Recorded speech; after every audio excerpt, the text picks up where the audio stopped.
Wait, so our interview needs a microphone and a beer? What was it? Facial makeup and a beer. All right. Oof, I smell. Does our budget allow for a makeup crew?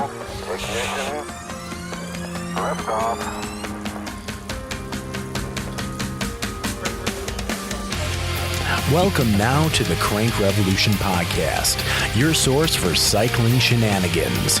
Listen now to our hosts, the purveyors of pedals, as we teach you more about cycling every single episode. So sit right back, pop a cold one, and enjoy our show. All right, we are in fact back. This is what, episode 3? Welcome to... We've made it! We did! We've made it to the rightful number of 3. And you can now find our podcast, though, wherever you listen to podcasts. And tell your friends, too. It doesn't matter whether they're part of TuneIn or whether it's Google Play, iTunes. We are everywhere. How's it feel to be everywhere? Is it on Spotify? It is on Spotify. Is it on iHeartRadio? Yeah, but you're just not even near your mic. Good job, Greg. iHeartRadio has podcasts? They do. That's right.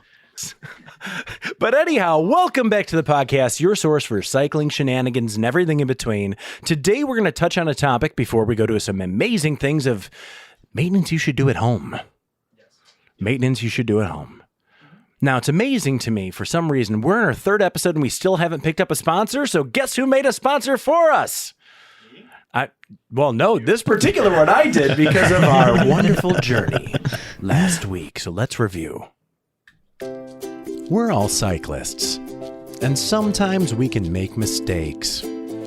One of my mistakes was keeping my chamois butter in the same pocket as the rest of my nutrition. So imagine as I'm rolling with the wind in my hair, just wanting to get a nice sugary treat. Reaching into that pocket, finding that familiar shape, and bringing it to your mouth. Feeling that chamois butter slowly move through your teeth like a Play-Doh press can be quite a surprise. But it's not always the worst mistake anymore, for Crank Revolution Vegan Vegetable Spread now has 11 herbs and spices, even small pieces of hazelnut. Why? So if you make the mistake, it tastes better. But yes, sometimes it does feel weird on those nether regions. Crank Revolution Chamois Vegetable Spread can now be found in all fast food restaurants nationwide. And remember, there's no better nuts than hazelnuts for your nuts. I just can't imagine chunks of hazelnut down there. No, Nutella spread is the new chamois butter. That's what I just heard. But it's going to be chunky. Yeah.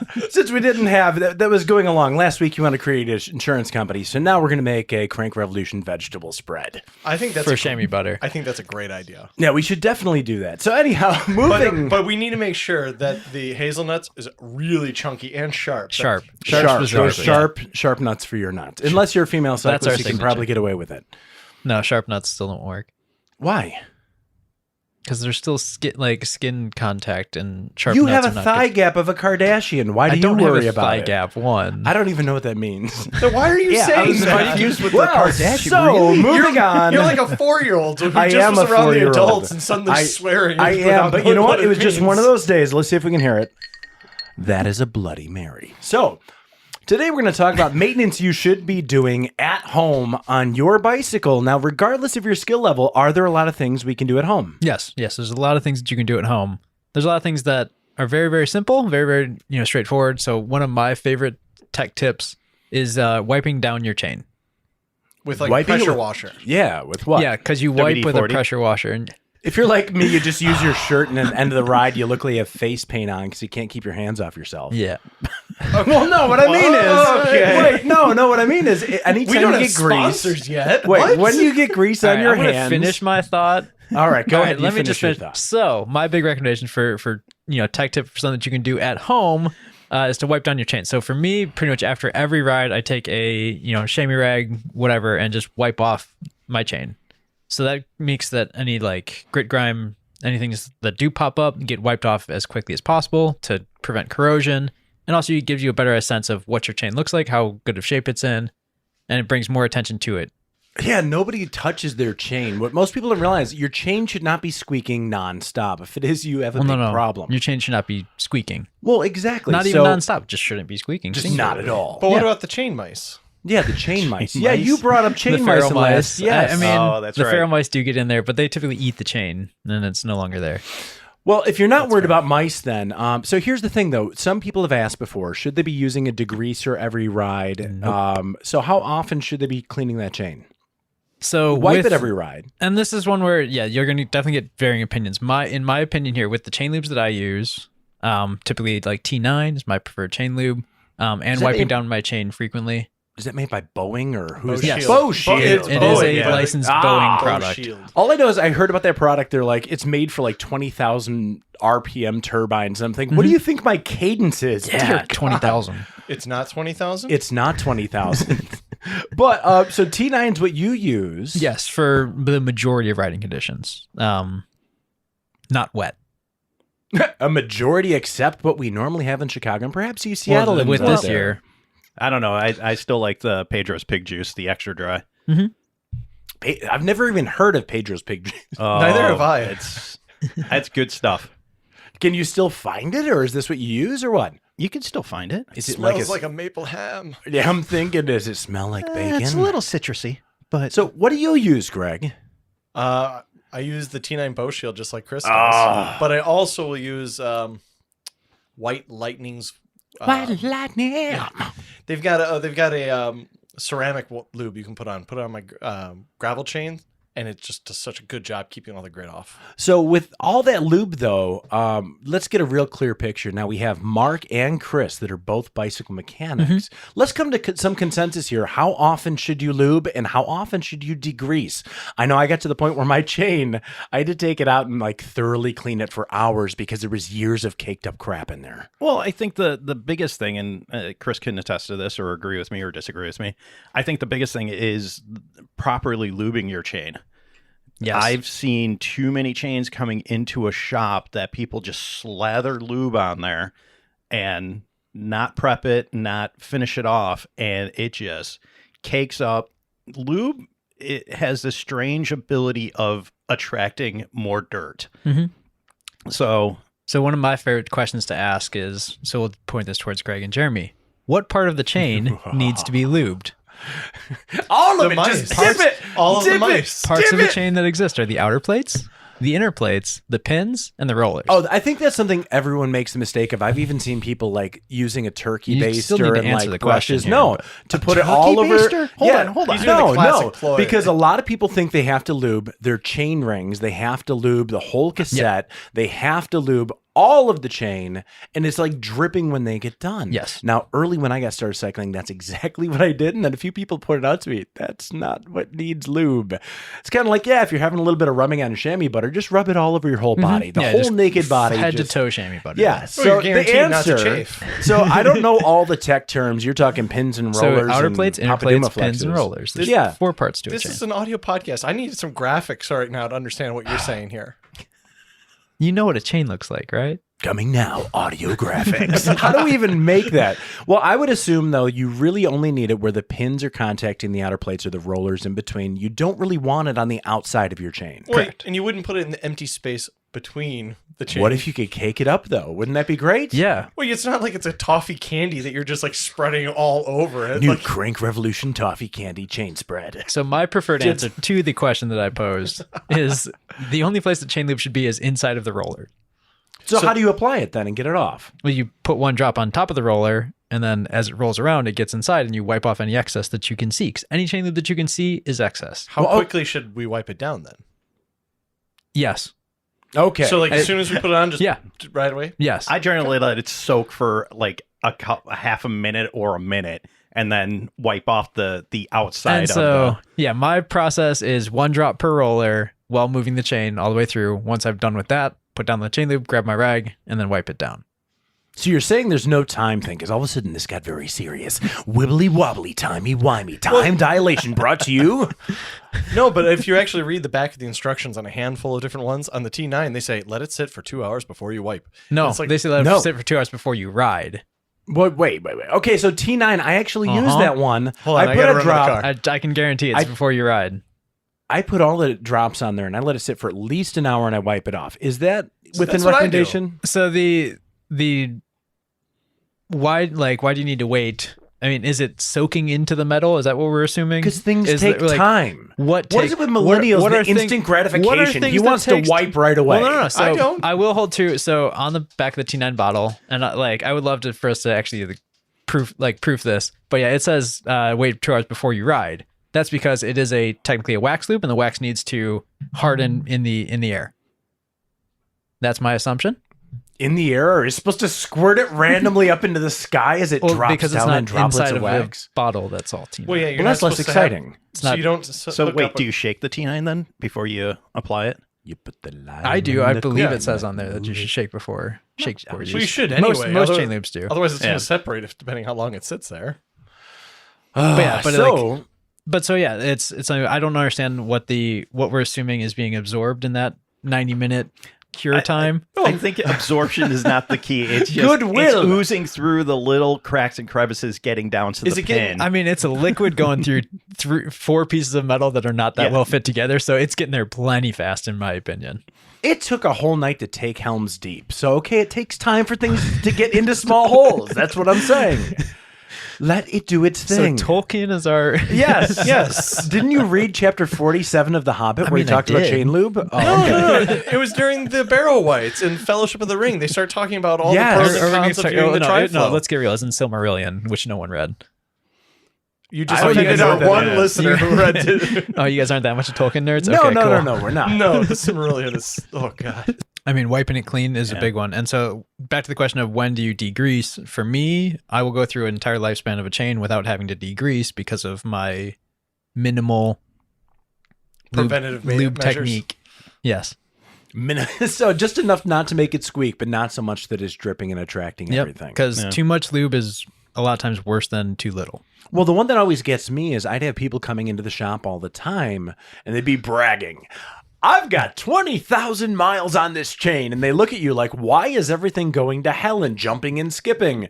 And you look at them and they take such pride in the fact they've never And then you have to maintained break it and their it's heart. lasted forever. Well, and the chain is so sagged that it's actually touching the Yeah. it's chain not sagging. stay. It's not sagging. It's smiling. That's what it is. It's a giant smile. But here's an from inside gear to thought gear. from your bike mechanic. He looks at that and he just shakes his head because the truth is, you want to know why you have to replace everything on your bike? Because your chain is stretched so far apart, every tooth on your cassette and chain rings are now a ninja star.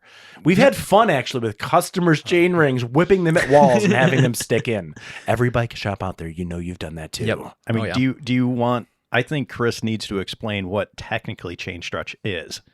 Do we Yeah. have the time? Yeah, just do it. Well, we can do the Ira can wait. We We're can fine. pose this to another quick question. What actually stretches on the chain? Anybody? The Can I obliques? answer? I mean, Can the I answer? obliques isn't the Yes, hamstring. Nothing stretches on the chain. No way. But how does it get longer?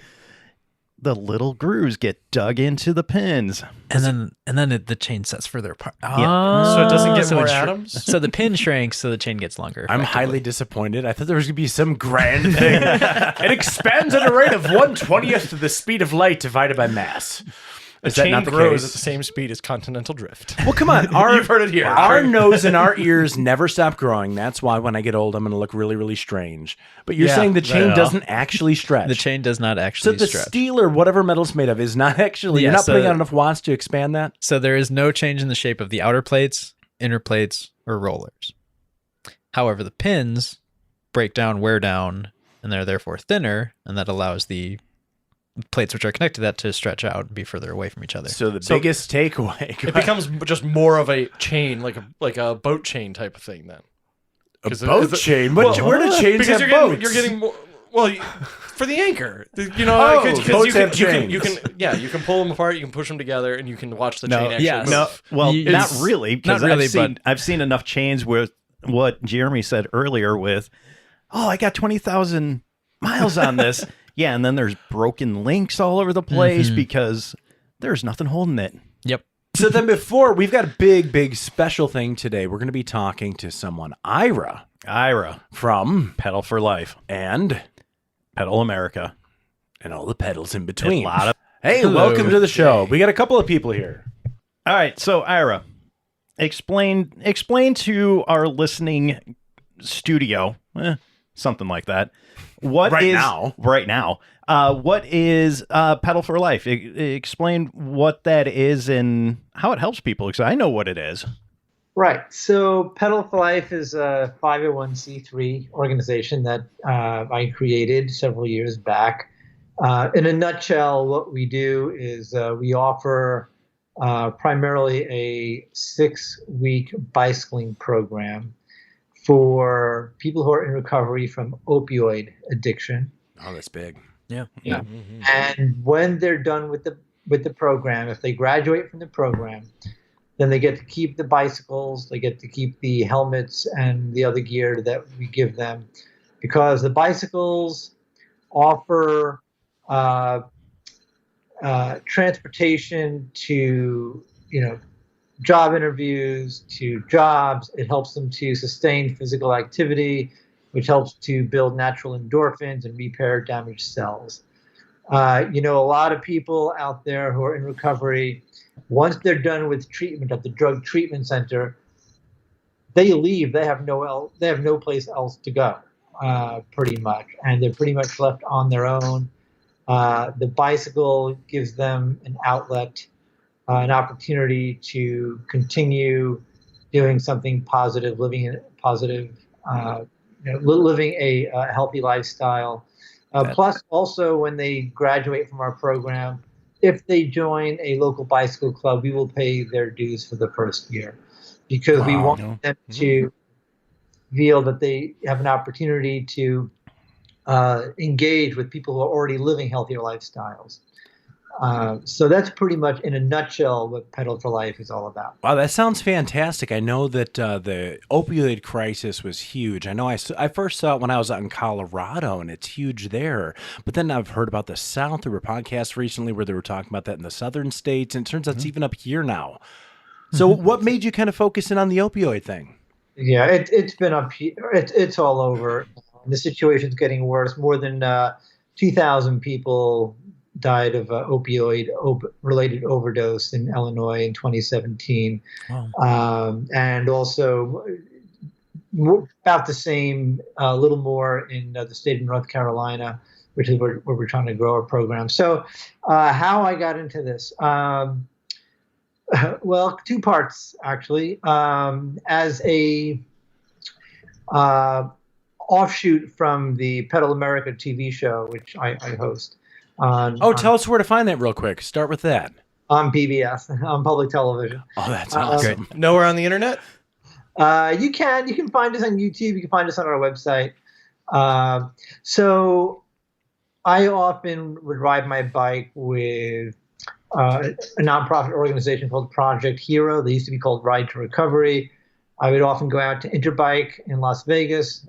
Every year they would have a ride. I would ride with their wounded veterans. They often have rides here in Illinois. Every year they have one in Skokie. I ride with the veterans there.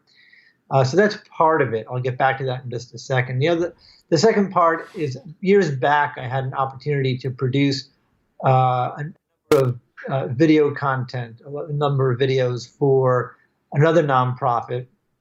And they hired me specifically to produce video on a new initiative that they called prescription drug overdose. And that's when I learned about the whole opioid epidemic. I don't have a history of this myself. And it just opened up my eyes to the problem. And the more I learned, I went back to the president of Project Hero, the veterans group that I ride with. His name is John Worden. And I asked him, of those veterans that you work with, do you ever find that some of them grow addicted to their prescription painkillers after being after being treated for their wounds in Iraq and Afghanistan? And he said, oh, yeah, we get this all the time. And then, of course, they move over to heroin because it's cheaper. But then he said to me, but of those who have been addicted and they're riding with our group, he said they've had a 61% success rate in eliminating opioids and other illicit substances from their lifestyles entirely. That's And fantastic. great. Yeah. Yeah, it's amazing, and that's a very high success rate. And so I just thought, if it can work for veterans, it has to work for civilians. A lot of civilians watch our show on Pedal America, and so I thought this would not be an opportunity to use cycling as a way to give back and to put people who are in recovery on from opioid addiction on bicycles and help to save some lives. Oh yeah. Go ahead. So Yeah. why did you choose bicycles? Why not choose running or swimming or any other sport? What made the connection for you? Well, that's what I know. Okay. That's I used to be a runner and I do swim recreationally. But cycling is really what my sport, what I know, and we of course we have the TV show on cycling, and what I really would like to do at some point is to offer internship opportunities to select graduates to come on out, be a paid intern, learn something, Wow. work on the show, come out on the road with us, and help them with their careers. Well, so that would be wonderful. Yeah, I think a lot of people kind of underestimate what cycling's capable of. I know that whether it's weight loss or a lot of other things that our group riders have struggled with, having kind of that group that you can rely on, it becomes a huge help group with that. And then number two, though, someone had mentioned like just the endorphins. You feel so great after running. It's almost a natural high, whether it's cycling or any of those sports there. So that's a really cool thing you've created. Right. So, of course, speaking with you gentlemen, I mean, it's, preaching to the choir, so I don't have to sell you on cycling. How did you know I could sing? Yeah. A town full of a cycling village. Sorry. Get me into Disney. You know what? I mean, go ahead, sing away, because I'll tell you, when we put these people who are in recovery on bicycles, and we're talking about people who, when they first started our program, day one, the day before, they couldn't get out of bed in the morning, some of them. They come into the talk portion at the beginning of our program. They're like, they meander in, they saunter in, and they really don't want to be there all that much. We transport them over to the bikes, and you put them on bikes, and they transform immediately. And I remember on day one of our event, I think it was last year or the year before, we got on the Springbrook Prairie Path in Naperville. These people were singing. They were Naperville's known for their singers. Oh, absolutely. They were singing. I don't know if they were in tune or not, but it didn't matter. They were singing. Dixieland jazz. I'll tell you, they sing better than you, Mark. That's Everyone here burns. But they do. They were literally singing. They are like totally different people, and then they can't wait until the next week to come back and ride some more. That's just absolutely fantastic. Yeah, like Ira said, I was there and just watching these people. Their eyes light up like little kids, and they get excited once they're all sized up on the bike, and they get excited and they want to go and ride. Ira does have to take control of the situation of the group and tell them the basics of safety. Oh, yeah. All street drugs can be really dangerous with the opioid thing. Like you mentioned, it started off kind of with pills, then it went to heroin. I know there's carbafentanil and fentanyl now that's going out there. Mm-hmm. It's incredible, though, how many opioids are abused out there these days. So as far as the those who have been using opioids, I have not yet heard of anyone in our program. I've heard of some that have had minor relapses, but for the most part, we've been very successful. So, yeah, Ira, I know that you do a ride every year, and it's the beginning of June. The ride's going to be over by the time this episode. Is there any way that anybody can donate to your cause, or where should they look this up?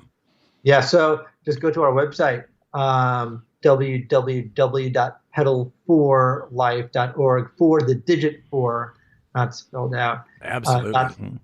.org, pedal4life.org, and you can donate from there. What's interesting and what makes me feel good is we do have success stories of graduates from our program who are riding their bikes to work.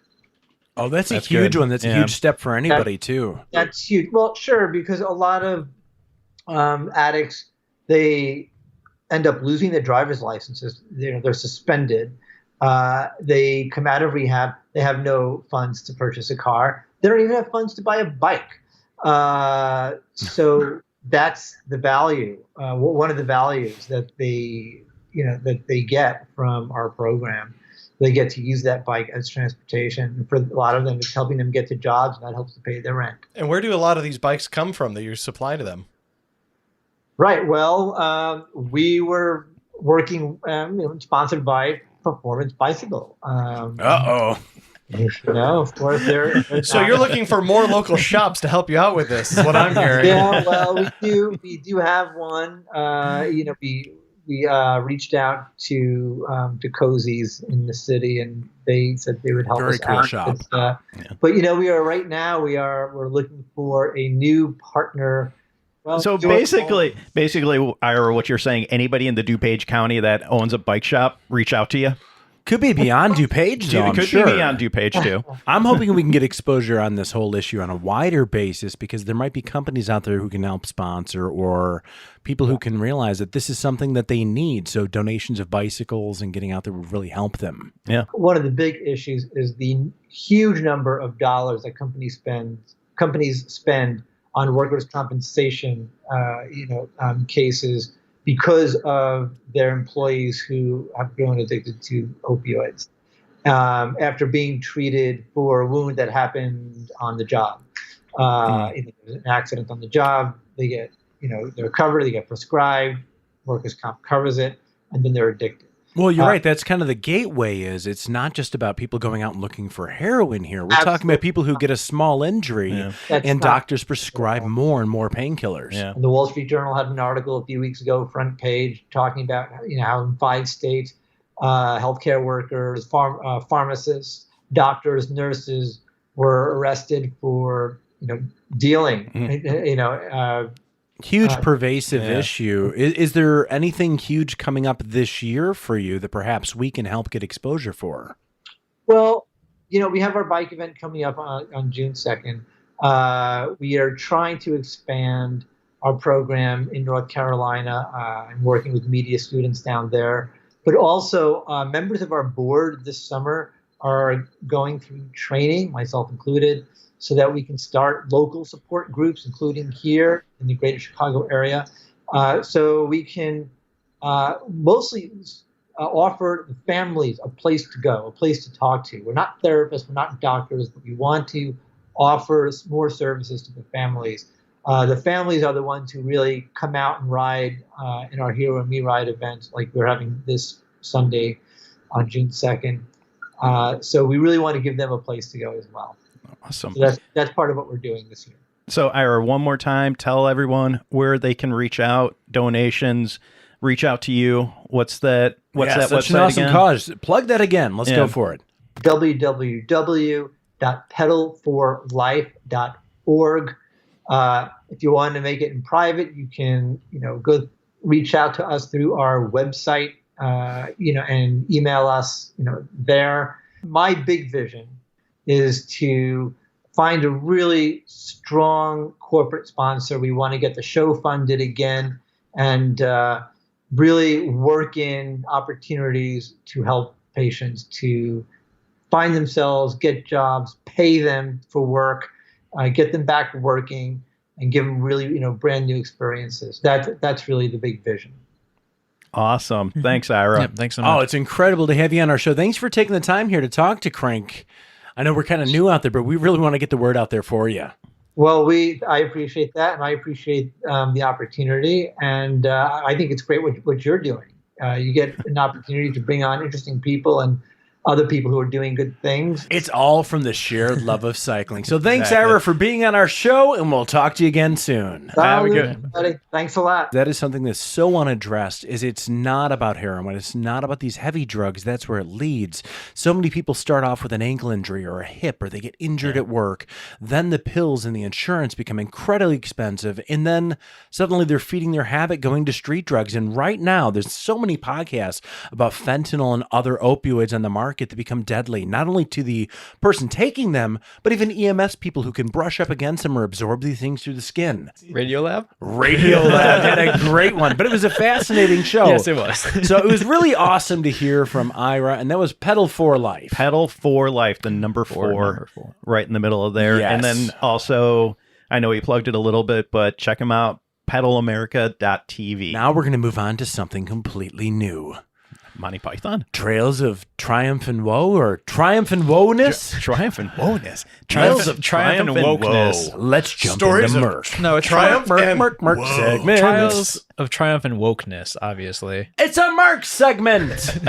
And now, for the purveyors of pedal, the connoisseurs of cycling, we bring you another segment, Tales of Triumph and Woe, with Mark. Well, this time, let me tell you about a Slovakian named Peter Sagan and how he won the 2015 Tour of California. It all started out with the determination of this young Peter to win an 8-day stage race. He knew he had to finish consistently at the top of each stage to be the overall winner. He also knew that he had to work hard each day of the race to be on top of the podium. Peter held tight on all the stages in this tour, but Peter knew that he had to put in a stellar time trial that he is not known to do. But the stars were on his side for that, because the organizers' original course was snowed in, so they had a shorter course. This benefited Peter greatly because he had the power to do a short 10.7 kilometer race of time. His next obstacle was the race up the famous Mount Baldy climb in California. He literally turned himself inside out to come in 6th place on the day. This kept him only 47 seconds behind the overall leader Julian Alaphilippe, which in the overall was only 2 seconds ahead. On the final day of racing, it was a traditional criterium race around the city blocks of Los Angeles. Now we are talking about what Peter likes to ride. He rode strong enough to take a 3rd place on the day, which meant he made a big time bonus to put him over the top of Alaphilippe. He won the whole race by 3 seconds. By sheer determination and strong will, he won the race overall, but maybe because his team principal, investor, was breathing down his neck to get the results of a paycheck that he was receiving. This, kids, is the story of how Peter Sagan won the 2015 Tour of California. Sagan wins. He wins, ladies and gentlemen. This has been another amazing story of triumph and woe. With Merc! It's just amazing. Where did you hire that guy that does No, the that was background voice? that's the thing I love about that. That was your like first ever segment recording. That was like your virgin segment. Aww. And you've just come get so precious. far since. Sure. Well, okay, so we're talking like, okay, you Yeah, are 2 a inches closer racing over. nerd. You're a bit of Oh, a yeah. racing nerd. Yep. Yes, I am. What do you want to know? No, I'm just staring at you because so What was many the first people- race you watched? First race I Mario watched? Some Kart. nerd. Some nerd. on Rainbow Road with I mean, Mario. can I nerd out about the race that he was just talking about? Because I was actually in California for that. Oh, okay. So tell us. So yeah, let's explore So- the actual race. First of all, who is Sagan? So Peter Sagan is Slovakian. Do I have to repeat this? It was Well, just in the what's funny, segment. no, because people all the time go, "Man, he looks like Peter Sagan." Like his Oh. Instagram is on point, and you're like looking perfect in every photo. Too. Merc?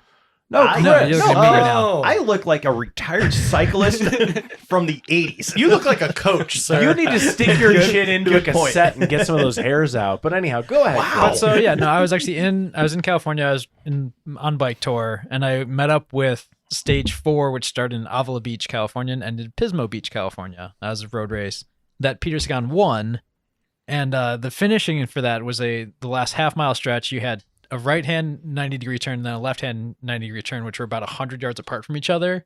And he's one of the few cyclists that's talented enough to, at that high sprint speed, to be able to really hit those corners nicely. That was really great sound effect action there. That I was know. I great. just realized I'm not in stereo, and I just moved my. Oh, head. yeah. We spared no expense. That's the biggest thing is that he can hit those things at speed. And standing at the gate at that corner was terrifying. Oh gosh, yeah, those guys flying by. Just waiting for it to explode. But yeah, he came through so smooth and actually broke and like The sound finished barrier. with a good gap actually on it. Chris on lost that. his shirt as soon as he finished. It was just incredible. Well, the thing I love about Sagan though, he's kind of like he's one of those fun figures. He's a fun guy. I mean, he did mimic grabbing a girl's butt on Why? grabbing a girl's butt on the podium. when he Oh, was up there. he mimicked it though. Did he do it? Well, he was. There's a good photo of him like really. Getting I don't close. believe he but grabbed her butt the race specifically. The but race that he did that at actually did their advertisement for the Yes. next year with With that that. image. Okay, so it was probably consensual in some way there. But the other No. thing is, No, it was not. Okay, No. so all right, He Crank did not Revolution want this. HR is going to be calling you down to their office a little bit later. Well, I guess I'll wait for that then. But Sagan, he's also known for a lot of cool things. Like I remember there was some race where he like bunny hopped onto a median to cut across a clover leaf to like get way ahead of everyone. The guy's got some skills. He's He got has real skill. very insanely high levels of mountain bike or like mountain bike and road bike handling skills. I don't even know about the you'll mountain see bike. Oh, well, he raced in the That's where he started from.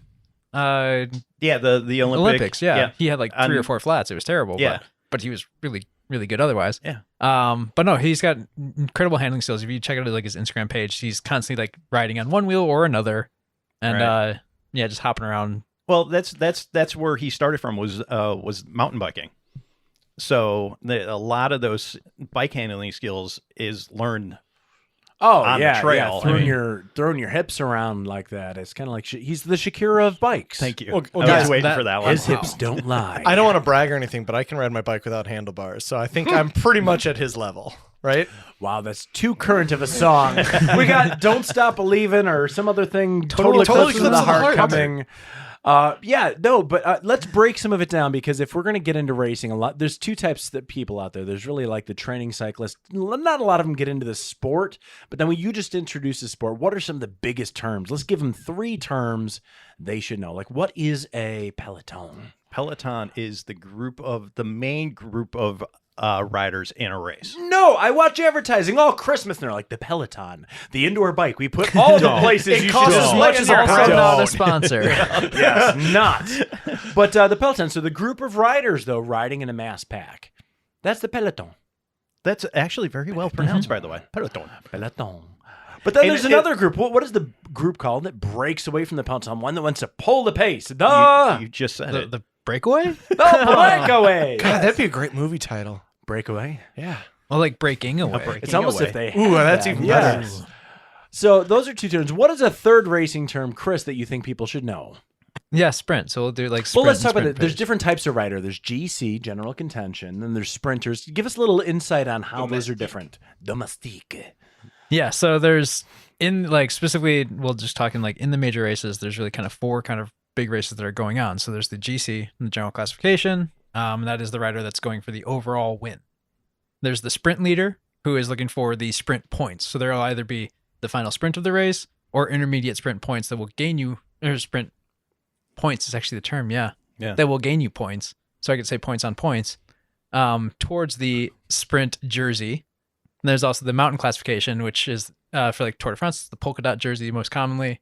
And that's the one who first, fastest up the mountain stages and getting points and crossing the mountains first. First time I saw that jersey, I was like, why would someone wear that? That looks ridiculous. And I was like, oh no, Oh, that's awesome. Yeah. that's awesome. Well, Well, the they thing- wanted that too. Okay. The thing most people don't realize in cycling, though, there is a ton of strategy. It's huge. Like, think about this. You have your GC guys that are basically trying to get the best time added up overall across all the races. So yeah, But they don't then you need to get the win a guys who muck single it up. one. Yeah, but But then they you can get win your overall. team specialist, like your sprinter. If it's a mountainous stage, you're kind of dragging him along through the race, hoping he gets to the end in some good position to win. Yeah, if it's a mountainous stage and it's a sprinter, yeah, they're just trying to finish. Yeah. They Think don't of care the where sprinters, they guys, are. there's Here's another huge term, legs. gruppetto. He's the Well, one that and- makes other cyclists out of And wood. exactly. And they tell lies, here- and then their here's chain grows also longer. another thing that we do have to remind the listeners is these terms that we're talking about, the jerseys we're talking about, are for any type of racing that's called a stage racing. Yeah. So anything that's multiple days will have these classifications in the road here. world. So you've got Within the world. So you got Yeah. the Enduro specialists. stage racing does not have Yeah, these. no, and that's a completely different animal. So you got your climber, the guy who's probably very spry and kind of pushing his way up the mountain as fast as he can. Just looks like fettuccine. Who have been some of the more? Yeah. So to get people Fettuccine out on there wheels. who don't know cycling that well for the sport, let's name just 2 people that would be you think of first with climbers. So you have some conversation points with your local group ride. Chris Froome. Chris Froome. Nairo Quintana. Okay, I feel like we've left the favorite one out, but that's okay. I never know. Who's your my favorite one? I'm not even going there now. I'm going to leave it off. I want to You know guys are now. naming more people than I actually know in cycling right now. So we have those climbers. Who are the two biggest, best, badass sprinters going 50 miles an hour down the road here? Who's your favorite? TC. Favorite would be Mark Cavendish. Oh, the Manx missile. I mean, he is remarkable. Opinions changed slightly in the last few years because of some things he's done, but still very exciting to watch. Well, the thing is, if you look up on YouTube, like Cavendish wins, he is called the Manx missile for a reason. Everyone else looks like they're going very fast, and he just goes by like a rocket. Insane. The thing is, though, he crashes a lot too, because when you're trying to push that much speed, You it's call like him a missile. He also is. That's the end result of being a missile. Oh yeah. So then, But yeah, there's also plenty of videos on the YouTubes of Mark Cavendish crashing too. which is always exciting. So I agree. Cavendish comes to my mind. Number one is an amazing sprinter. Who is number two though? There's so many great sprinters. I mean, you keep looking at me, and I can just keep. yeah. you know, It will naming lay myself. some. What about- Well, Sagan will be the next one. Yep. That you would have to say is one of the best sprinters. And he can control the bite. But there's little known sprinters that you only see in European racing, like Dumas is fantastic. I mean, And Andre Greipel's Which is fantastic. Yeah, was Greipel. Dumas.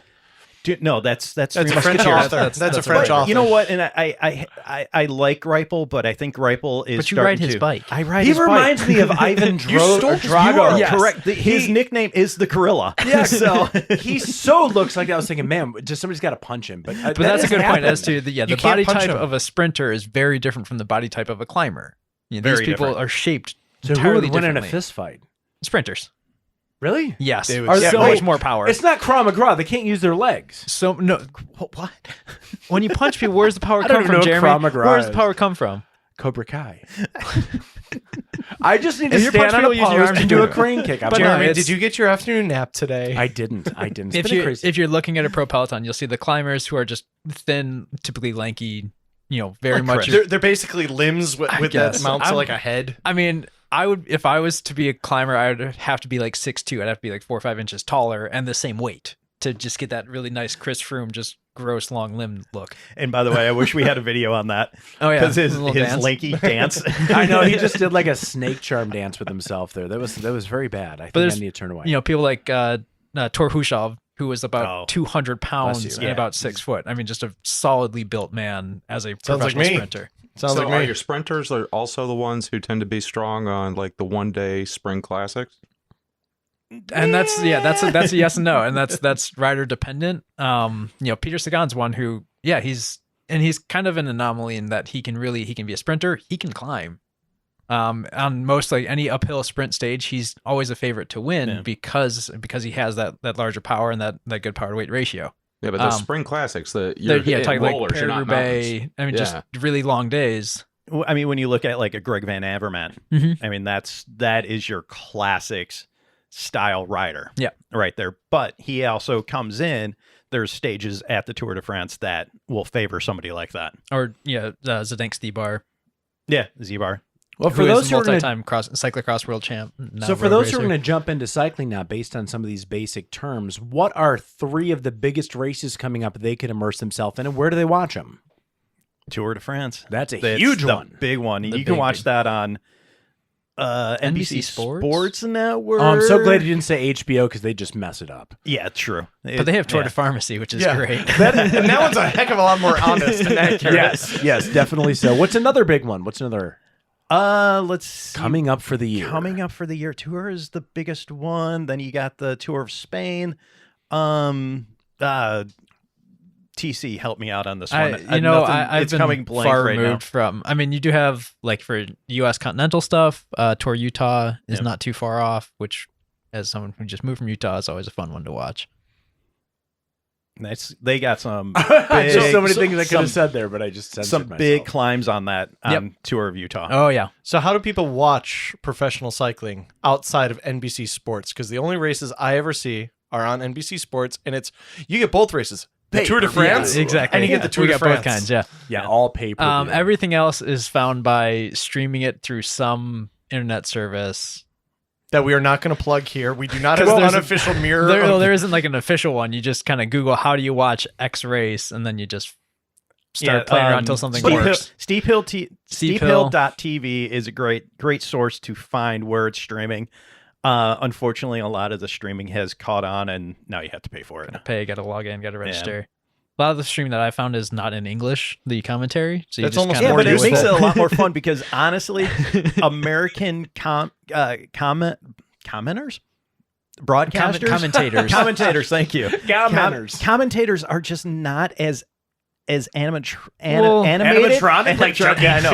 Well, no, they as just animated as the Europeans. It's you don't need to know the language. You know what's happening because their voice starts getting deeper and heavier and faster. But for the last few years, I mean, Phil Liggett and Paul Sherman have just been the most entertaining commentators for the Tour de France. And then you've got like Bob Key, you got Bob Roll on there, who is I like that. You so use much his more. nickname. I mean, so much more He's toned down getting from better. where he is as a, And again, as a person. let's moment of silence for Paul Sherwin. Yeah. Instead. And back on. Okay, thank you. yeah. I was gonna say for all of us that don't know, I'm like, you don't want to like assume the length of silence. That's what I was going to leave it to you. you since should just brought left up. it for like 10 minutes. Everyone just sitting in their cars or on their bike, like, what just happened? I mean, he can Yeah, do that's that usually in not post. good for retaining your audience. Yeah, exactly. But prank gotcha. the thing about cycling too is a lot of people don't realize if you want to watch it live, it's kind of like my other sport that I never watched, the goal football. Why? Because it takes place, get this, in another time zone, like on the other side of the world. Yeah. So you might have to get up at 3, 5, 7 a.m. Yeah, so one of the things that I always like to watch is Paris-Roubaix, which is one of the spring classics, which is, you're waking up at 4 a.m. to try and see the start of that. That doesn't seem so bad. It's pretty great. That's when you start putting on coffee and getting everything rolling. It's Well, not a no, bad day. because it's in France. You have to do espresso, right? No, Italy. It's Italians Italy. are with the espresso. Giro that happens in Yes. May. I drink a lot of espresso during that. Sorry, I'm mixing up my coffee stereotypes. Yes. Excuse me. In France, it'd be café au lait. Ooh, very nice. So that is where I think we're going to have to end today's gents. We learned about chains and maintenance for the beginners. We also talked to Pedal for Life. What's that website? Pedalforlife.org. The number 4, not spell it out. Great charity. We want you to join us next week where we're going to have an intervention for my bar tape styling. Yes. As well as joining Desperately a needed. sponsored rider, Mike Nichols, you heard on the mic today. Catch you next week. Woohoo. Ride more bikes. Keep the pedals turning. Unclip before you stop. Right now. That's a good one. Thank you for joining us on this episode of the Crank Revolution podcast. We have group rides in Illinois every Wednesday, Saturday, and Sunday. Follow us on Facebook at Crank Revolution or search out Crank Revolution Group Rides on Facebook. Find us on YouTube at Crank Revolution Media. Make a difference in the bike outreach in your area. If you have questions that we can help you answer, reach out to us at crankrevolutioncycling@gmail.com. If for some crazy reason you want to support this amazing show, reach out to us on Patreon. See you next week.